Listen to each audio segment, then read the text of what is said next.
안녕하세요. 선교하는 의사 이상엽입니다. 림스 훈련 3주차에 오신 여러분들을 환영합니다. 자, 오늘은 하백선 4장 5장 열방에 복이 되는 백성, 하나님의 도를 행하는 백성에 대해서 살펴보려고 합니다. 제가 이 영상을 지금 일주일에 하나씩 이렇게 만들고 있는데 혼자 하다 보니까 조금 어렵기도 하고 힘들기도 하고 그런데요. 또 재미도 좀 덜 하잖아요. 이 영상을 한 2명, 3명 이렇게 같이 만들어 보면 좋겠다는 생각이 듭니다. 램스를 같이 하는 우리 지체들하고 다음 영상부터 될지 모르겠지만 한번 가능하면 그렇게 해보려고 합니다. 자, 오늘 내용은요. 열방에 복이 되는 백성 4장에서 살펴보고 그렇다면 그거 어떻게 복이 될 것인가? 그것을 5장에서 살펴보도록 하겠습니다. 자, 먼저 우리가 들어가는 얘기로 성경에서 최고의 선교사라고 할 수 있는 우리 바울이 이해한 복음 무엇인지, 그것을 바울이 이해한 선교가 무엇인지 그것을 한번 먼저 살펴보도록 하겠습니다. 바울은 선교의 목표를 이렇게 정의합니다. 그의 이름을 위하여 모든 이방인 중에서 믿어 순종하게 하나니, 모든 민족이 믿어 순종하게 하시려고, 모든 이방인의 순종, 이것이 선교의 목표다, 이렇게 정의합니다. 이제까지와는 좀 다른 정의이긴 하지만 이렇게 생각해 보면 이것이 맞다는 생각이 들죠. 순종이라는 것을 다른 말로 하면 예배라고 할 수 있습니다. 불순종은 우상숭배고, 그죠? 불순종에서 순종으로, 죄로 인한 불순종에서 다시 회복해서 순종하는 것, 이것이 미션이죠. 자, 복음이 그 순종을 만들어내는 능력을 가지고 있습니다. 그런 변혁을 이루어냅니다. 복음 속에 이런 능력이 있습니다. 그죠? 자, 그리고 그 복음 자체가 무엇보다도 자기 변혁이 먼저입니다. 그죠? 우리가 순종하는 것이 약하기 때문에 이 복음 정도가 약한 것이 아닌가, 그런 생각이 있습니다. 자, 이 복이 어디서 시작되었는지 그것을 우리가 한번 볼 건데요. 이 창세기 1장에서 우리가 이미 이 복을 봤습니다. 아담과 하와, 하나님께서 인간을 만드시고 그들에게 복을 주시며 이르시되 생육번성 충만하라, 이렇게 말씀하셨죠. 문화 명령을 주셨단 말씀이죠. 생육하고 번성하고 충만, 누리는 것, 이것이 복입니다. 또 다른 한편으로는 창조주 하나님과 창조 세계 안에서 안식을 누리는 것, 그것이 복음이죠. 이 창세기 1장의 복이 창세기 9장에서 계속 반복됩니다. 노아와 그 아들에게 복을 주셨다. 생육번성 충만, 또 동일한 명령으로 주셨거든요. 자, 이렇게 했는데 암울하게 창세기 11장에 보면 아주 암울한 상황으로 가죠. 바벨탑 상황이 벌어집니다. 타락한 세상입니다. 자, 그런데 여기서 하나님께서 포기하지 않으시고 창세기 12장에 이 노부부 아브라함과 사라를 보시고 그들을 불러내신단 말이죠. 크리스토퍼 라이트가 그 장면을 이렇게 표현합니다. 그들을 우주적 구속이라는 그분의 선교 전체의 발사대로 삼기로 하셨다, 그렇게 표현을 하거든요. 자, 우리가 잘 아는 창세기 12장 1절에서 3절을 보면 이것을 참 보기 전에 바울이 이 창세기 12장 1절에서 3절을 어떻게 보고 있는지를 갈라디아서 3장 8절에 적어놨는데요. 자, 또 하나님이 이방을 믿음으로 말미암아 의로 정하실 것을 성경이 미리 알고 먼저 아브라함에게 복음을 전하되 모든 이방인이 너로 말미암아 복을 받으리라 하였느니라. 그죠? 먼저 전한 복음. 이 창세기 11장의 상황에도 불구하고 하나님은 이런 축복 선교를 시작하셨습니다. 하나님이 먼저 아브라함에게 복음을 전하셨죠. 자, 왜 그렇게 했냐? 어떻게 하기 위해? 모든 이방인이 너로 말미암아 복을 받으리라. 그러니까 모든 이방인에게 복을 전하기 위해 하나님께서 먼저 아브라함에게 복음을 전하셨다는 거죠. 자, 바울이 복음의 시작을 예수님이다라고 하지 않고 아브라함부터라고 말합니다. 아브라함에게 먼저 전하셨다. 아브라함이 구속사의 시작입니다. 이렇게 얘기를 하는 거죠. 자, 창세기 12장 1절에 3절 우리가 너무 잘 아는 말씀인데요. 여호와께서 아브라함에게 이르시되 너는 너의 고향과 친척과 아버지의 집을 떠나 내가 내게 보여줄 땅으로 가라. 내가 너로 큰 민족을 이루고 내게 복을 주어 내 이름을 창대하게 하리니 너는 복이 될지라. 너를 축복하는 자에게는 내가 복을 내리고 너를 저주하는 자에게는 내가 저주하리니 땅의 모든 족속이 너로 말미암아 복을 얻을 것이라 하신지라. 자, 여기서 우리가 복이 되고 다른 사람에게 복을 전하는 복의 통로가 된다, 이렇게 얘기하거든요. 예, 제가 복이 된다는 거죠. 과연 제가 주변에 복이 되는지 우리가 한번 돌아볼 필요가 있죠. 제가 누군가에게 도움이 되는지, 복이 되는지, 좋은 소식인지, 그죠? 제가 아내에게 복음인가? 제가 일찍 집에 들어간다는 것이 아내에게 복음인가? 예, 물어볼 필요가 있습니다. 그죠? 글쎄요. 아내가 뭐 생각보다는 도움 많이 안 됩니다. 이렇게 얘기할 수도 있는데, 우리가 직장에서 어떤지, 제가 직원들에게 복음인지, 동료들에게 내가 복음인지 한번 물어볼 필요가 있습니다. 확인해 볼 필요가 있습니다. 그죠? 교회도 마찬가지죠. 교회가 지역사회 이 주변에서 좋은 소식인지 어떻게 한번 확인을 해볼 수 있을까요? 뭐 예를 들어서 교회 앞 편의점에 가서 이 교회가 이 편의점에 복이 됩니까? 이렇게 물어볼 수 있죠. 아마 교회 앞 편의점은 긍정적으로 대답할 가능성이 많습니다. 그죠? 교회 사람들이 열심히 팔아주고 있으니까. 자, 또 뭐 예를 들어 교회 앞에 주택가에서 이런 질문을 한다면 교회가 좋은 소식인지 물어본다면 어떻게 대답할까요? 아마도 좋은 소식이기 어려울 수도 있습니다. 주차 문제 때문에. 그죠? 교회가 이사 갔으면 좋겠다 이렇게 말할 수도 있습니다. 자, 오늘날 우리 교회가 세상에 좋은 소식인가? 뉴스에서 좋은 소식인가? 어렵죠. 그죠? 코로나 상황 때문에 이 교회가 좋은 소식이기가 참 어렵습니다. 자, 우리 선교지에서도 어떤가요? 선교사님들이 그곳에서 좋은 소식인가? 도움이 되는가? 물어볼 필요가 있죠. 사실 요즘은 도움이 안 되면 바로 추방해 버리잖아요. 그죠? 우리는 이 아브라함 가정을 잘 살펴볼 필요가 있습니다. 왜냐하면 아브라함은 하나님의 선교와 우리의 선교 모델이기 때문에 그렇습니다. 그죠? 너희가 그리스도의 것이면 곧 아브라함의 자손이다. 이렇게 말하잖아요. 그래서 우리가 아브라함을 잘 봐야 할 필요가 있습니다. 이 아브라함이 받은 복, 이 복은요, 복의 이중적 방향과 이중적 의미가 담겨 있습니다. 이 복은 수평적이기도 하고 수직적 방향을 향해 있습니다. 자, 복음이 아브라함을 통해서 이삭과 야곱 이렇게 쭉 내려가죠. 이거 수직적이죠. 이 수직 선교를 다른 말로 하면 사실 가정사역입니다. 어떻게 보면 유럽이 이런 것을 잘 못한 것 같다는 생각이 들거든요. 수평적으로는 이렇게 복음을 전했을지 모르지만 이 수직적으로는 복음이 잘 전해지지 않은 그런 상황인 거죠. 자, 근데 이렇게 우리가 이 복이라는 것이 이중적 의미를 갖고 있는데요. 복을 받았다면 사명도 같이 받은 것이다. 이 크리스토퍼 라이트가 이렇게 얘기를 합니다. 그리스도 안에 있으면 우리는 아브라함 안에 있는 것이며 하나님이 아브라함에게 하신 약속과 그에게 부과하신 책임을 상속할 자이다. 아브라함의 복을 물려받았다면 그의 사명도 함께 물려받는 것이다. 그죠? 창세기 12장부터 구속사의 시작입니다. 우리가 복이 되고 복의 통로가 되는 것, 이것은 복과 사명을 동시에 받은 거다. 이렇게 표현을 하고 있는 거죠.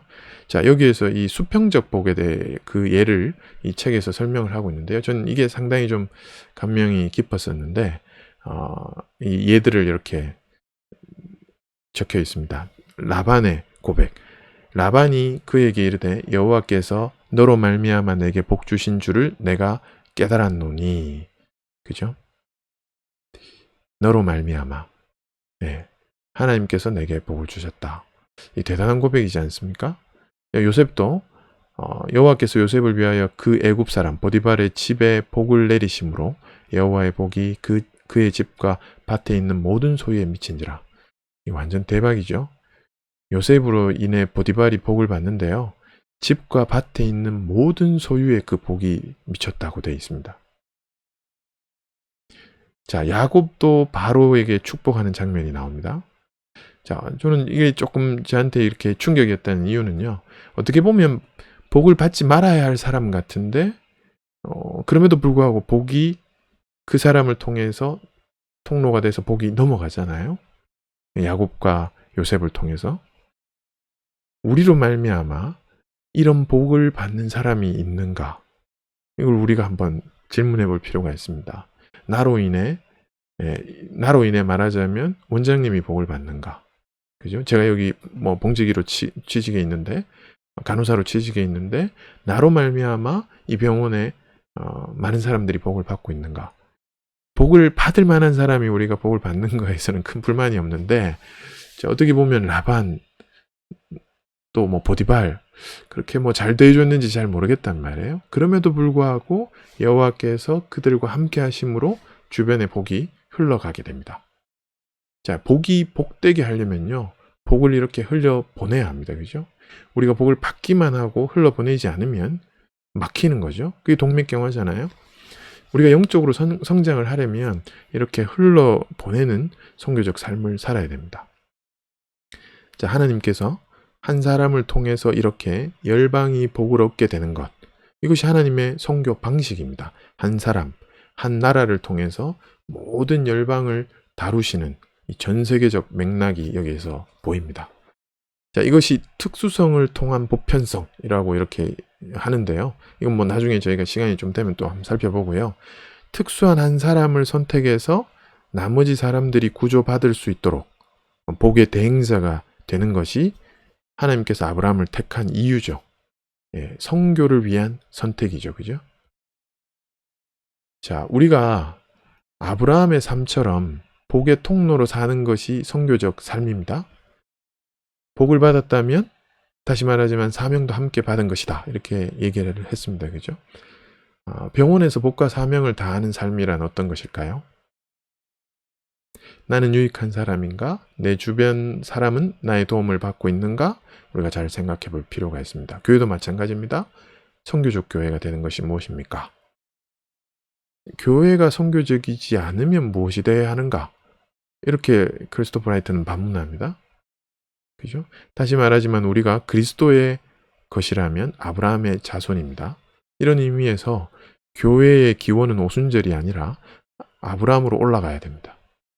자, 그럼 이제 이 복이 되고 복의 통로가 돼야 한다는 것은 이 말씀을 통해서 볼 때 우리가 분명한 것 같습니다. 자, 그렇다면 어떻게 복의 통로가 될 것인가? 이것을 이제 5장을 통해서 한번 살펴보려고 하는데요. 어떻게 복이 될 것인가? 하나님의 도를 행하는 백성, 하나님의 도를 행하는 백성을 통해서 그렇게 하신다는 건데요. 자, 아브라함을 선택하셨단 말이에요. 이 창세기 18장에서 이런 말씀이 나옵니다. 여호와께서 이르시되 내가 하려는 것을 아브라함에게 숨기겠느냐? 아브라함은 강대한 나라가 되고 천하 만민은 그로 말미암아 복을 받게 될 것이 아니냐. 아브라함을 선택하고 한 나라를 이루고 결국 천하 만민이 복을 받는다. 자, 이런 선교가 어떻게 이루어질 수 있는가요? 19절에 계속해서 이렇게 나옵니다. 내가 그로 그 자식과 권속에게 명하여 여호와의 도를 지켜 의와 공도를 행하게 하려고 그를 택하였나니 이는 나 여호와가 아브라함에게 대하여 말한 일을 이루려 함이니라. 그죠? 여호와의 도를 지켜 의와 공도를 행함으로 그렇게 하기 위해서 제가 아브라함을 택하셨다, 이렇게 말씀하셨잖아요. 자, 이렇게 의와 공도를 행하면 하나님께서 말한 것을, 그 약속을 이룬다, 이렇게 표현을 하고 있습니다. 자, 여기에서 하나님이 아브라함을 선택하셨습니다. 그리고 선교를 약속으로 주셨습니다. 그죠? 근데 그 약속인 선교를 이루시기 위해서 하나님께서 방법을 제시하시는 거죠. 그것이 윤리입니다. 도덕적 요구입니다. 여호와의 도를 지켜 의와 공대를 행하는 것.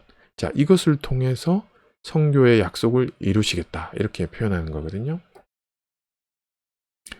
하나님의 도, 이 야훼의 도, 도라는 이 단어가 히브리어로 데레크거든요. 데레크. 길입니다. 길. 그러니까 하나님의 길. 하나님의 길이 뭡니까? 하나님이 이전에 행하신 것을 말하는 거거든요. 인간이 하나님을 따라야 됩니다. 하나님의 형상으로 지음받았기 때문에. 그래서 하나님이 이전에 하셨던 것을 인간이 따라가야 되는 거죠. 하나님의 백성이 된다는 것은 우리가 야훼의 길을 가는 겁니다. 근데 그 길을 어떻게 가야 되느냐? 그것이 의와 공도를 통해서 간다는 거죠. 자, 의와 공도에 대해서는 조금 더 자세히 볼 필요가 있습니다. 조금 뒤에 보도록 하고요. 자, 이 말씀을 하신, 이 선택과 윤리 그리고 선교로 이어지는 이 말씀을 하신 배경을 한번 살펴볼 필요가 있는데요. 이 배경은 창세기 18장과 19장 사이입니다. 자, 여기 어떤 내용이 나오냐면 소돔 고모라 심판하는 상황이 주신 말씀이거든요. 너무 잘 아는 말씀입니다. 뭐 살펴보진 않아도. 근데 이 소돔이라는 것이요. 크리스토퍼 라이트는 이렇게 설명합니다. 우리가 사는 세상을 얘기하는 것이다. 그죠? 열방의 불순종이 있다는 거죠. 근데 그 불순종이 있으면 그냥 심판하시면 되는데, 근데 하나님께서 그 심판을 하시기 전에 거기로 가셨단 말이에요. 그 소돔과 고모라로 갔는데 그 속에 소돔과 고모라의 부르짖음이 있었다라는 거예요.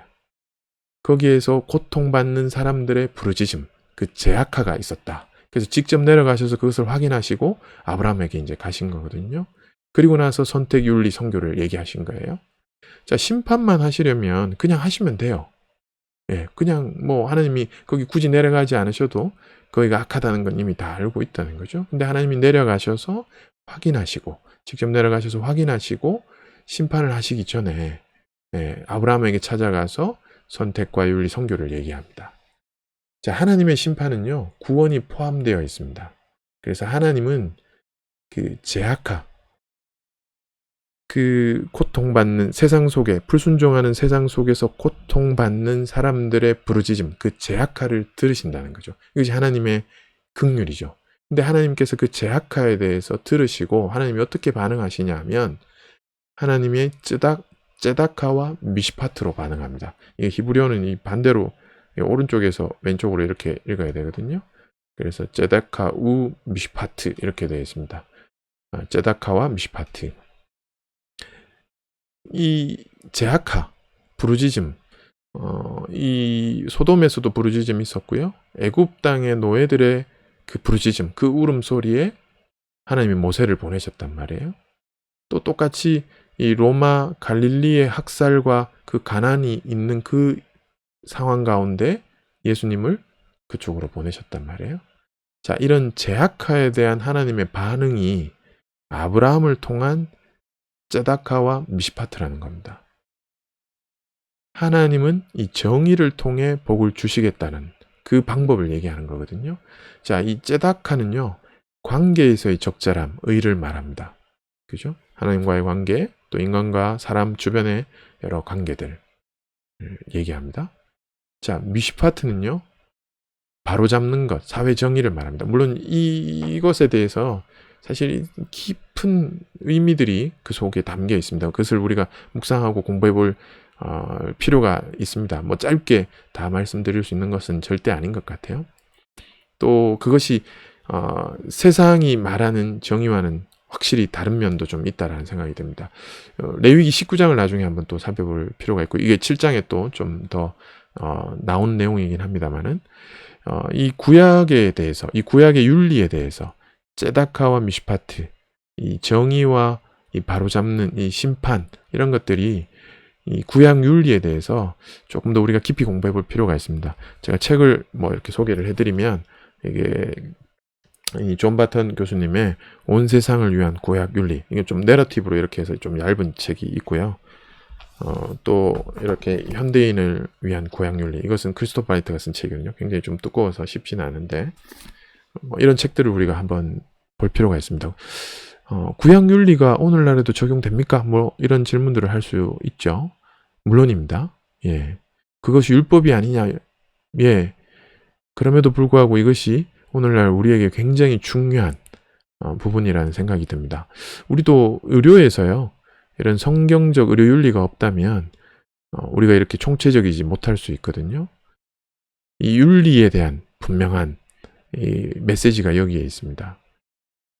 창세기 18장, 19장 이렇게 말씀 속에서 하나님이 이 세상을 구원하시기 위해 특별히 그 제아카, 가난하고 소외되고 억압받는 그 상황 가운데 있는 사람들의 그 울부짖음, 그 제아카를 들으시고 하나님께서 긍휼을 통해서 하나님의 정의를 실천하시는데, 그 방법이 아브라함을 통한 쯔다카와 미시파트라는 거죠. 그래서 윤리는 이 선택의, 하나님의 선택의 목적이자 선교의 기초가 됩니다. 그죠?